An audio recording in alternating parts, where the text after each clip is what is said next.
As Bangladesh goes to polls, reports of ballot stuffing are emerging with brazen attempts to buy votes. At Saidpur Airport, Jamaat-e-Islami leader Bilaluddin Pradhan was caught carrying 7.4 million taka in cash, allegedly meant to influence voters. Authorities say 15,000 taka per vote may have been offered, marking a blatant violation of electoral norms. Bangladesh is witnessing one of its most crucial elections in 50 years today. In the country's first parliamentary poll since former Prime Minister Sheikh Hasina was ousted following the 2024 student-led protest that claimed an estimated 1,400 lives. The Awami League, which led Bangladesh to independence in 1971, has been barred from contesting, leaving a largely bipolar race. BNP, led by Tarique Rahman, versus the Jamaat-e-Islami-led alliance. The electoral contest is also being closely watched in New Delhi, given the turbulence in India-Bangladesh ties since Hasina's exit.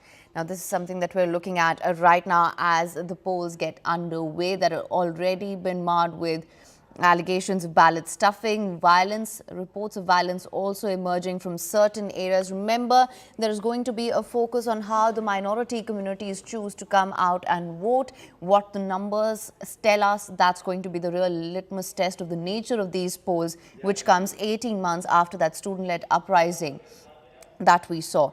As Bangladesh goes to polls, reports of ballot stuffing are emerging with brazen attempts to buy votes. For more on this, we have Siddhant Mishra live with us. Siddhant, thank you so much for joining me on the broadcast. Of course, there are already reports of violence, of ballot stuffing. There is, of course, going to be a lot of questions about the nature and nature of these polls as well. Well, that's right. In fact, the polls have started taking place from 7:30 a.m. In the morning him, and it's a very, very significant day for Bangladesh, because at the time when interim government took power in Bangladesh, perhaps since then, India as a responsible neighboring country have been demanding free, fair and inclusive elections in Bangladesh. And in fact, for a longest time, there was a suspense over the announcement of elections, but then the elections were announced. But also the important point here is that Awami League is not participating in these elections. The direct fight is between BNP and Jamaat-e-Islami.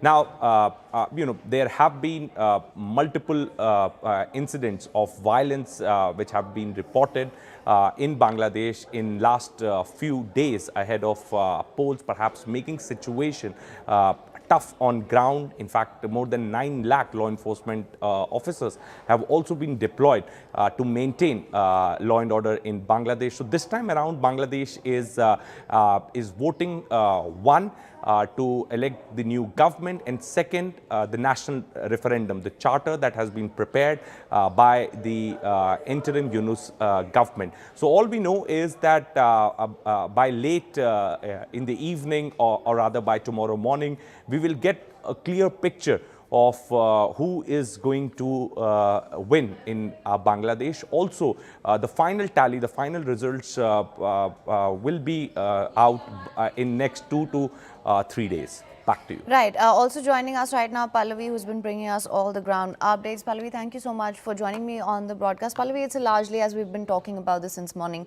it's largely BNP versus Jamaat battle that we're seeing. What is your assessment of how both are placed in this contest? Just to give you a quick context on where I'm standing at this Gulshan Model School and College, and that is where any time now Tariq Anwar is going to come and cast his vote. And after that, we are being told that Muhammad Yunus is also going to come and cast his vote. You can already see full-on security over here. Obviously, there are security concerns, not just for Tariq, but across the country as well. It's a do-or-die election, like any election is there for the political stakeholders. But what sets aside this election are two factors. One, of course, is, and multiple messaging. One, of course, is, as Siddhant was talking up, this is an election minus the Begums. Begum Khalida Zia, of course, is no longer alive. But Begum Sheikh Hasina is also very much not here. And the Awami League has been banned.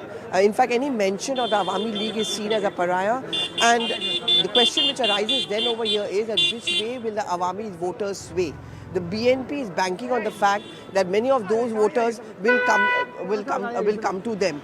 So that is one factor. The Jamaat, of course, is trying to go in for an image makeover, despite the fact that there has been a lot of... You can see Tarique in the pictures, right? I don't know if you caught it.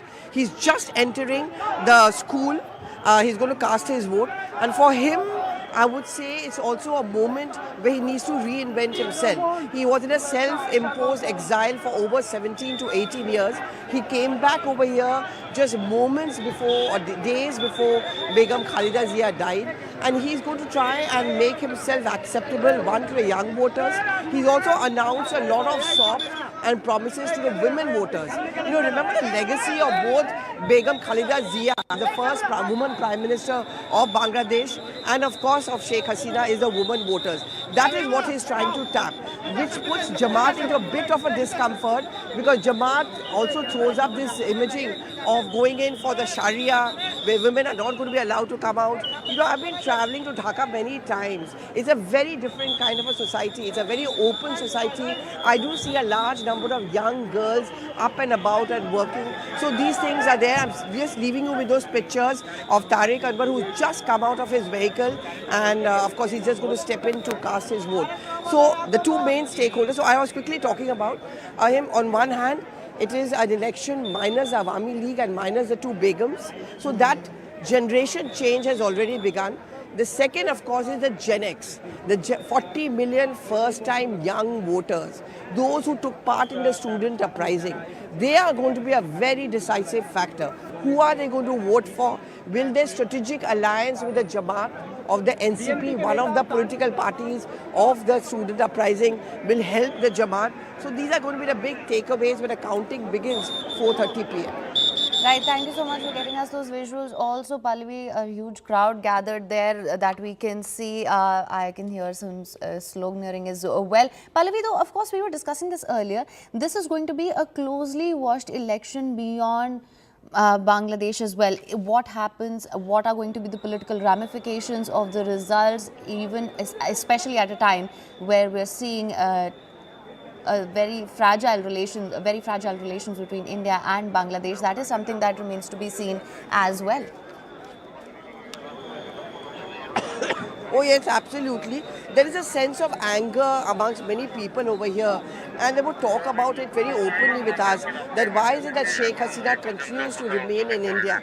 But I think the Indian government also sent out a very strong, powerful message when in the janaza of the funeral of Begum Khalida Zia, External Affairs Minister, it was a high-profile visit by S. Jaishankar, and in fact Prime Minister Modi was one of the first ones to give a condolence message on the demise of Begum Khalida Zia. India, in an ideal situation, would prefer to do business with BNP than with the Jamaat for very obvious reasons. But India is maintaining a strategic silence, you know, because whoever comes to power over here, they'll have to do business because Bangladesh matters. Apart from the emotional bond, there's of course the very important economic bond, strategic reasons. We cannot afford to be surrounded by hostile neighbors. This is one factor. So that is going to be very critical to see what is going to be India-Bangladesh ties.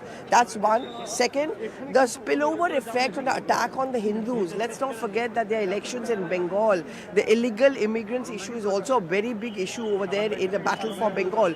These are going to be very important fallouts about whoever party comes to power in Bangladesh post 4:30 p.m. today. Right, Pallavi, and when we talk about the minorities there, you've told us how perhaps a lot of them are very scared as to how to strategize whom to vote for if they're wanting to come out of their homes. What do you think is going to be a turnout on that front? Well, I mean, I'm going to go to one of those minority-dominant areas after Tarique Anwar comes out after casting his vote. But, you know, I got that report from the ground yesterday. They are worried.